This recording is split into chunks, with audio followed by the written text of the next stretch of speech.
రాయవరం గ్రామంలో శాంతమ్మ అనే సంపన్నురాలు దగ్గరకు రాజమ్మ అనే అమ్మాయి పనికోసం వచ్చింది. శాంతమ్మ రాజమ్మను కొన్ని ప్రశ్నలు అడిగి రాజమ్మ చెప్పిన జవాబులకు సంతృప్తిపడి నీకు జీతం ఎంత కావాలి అన్నది. తమ ఇష్టం అన్నది రాజమ్మ.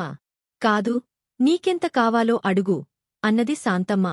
రాజమ్మ సంకోచిస్తూ 200 లిప్పించండి అన్నది. శాంతమ్మ అందుకు సరేనని రేపే వచ్చి పనిలో చేరమన్నది. ఆ క్షణం నుంచి రాజమ్మలో అసంతృప్తి బయలుదేరింది.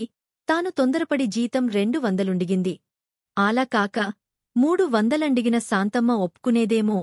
అది ఆమె దిగులుకు కారణం.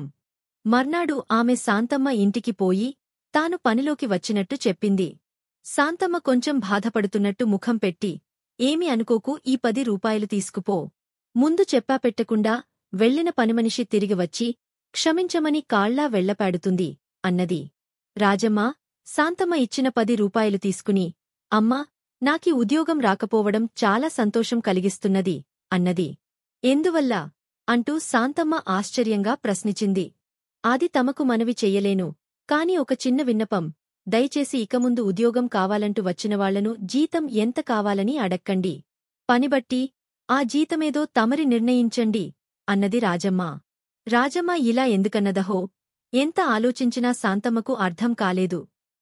Thanks for watching. Please like and subscribe.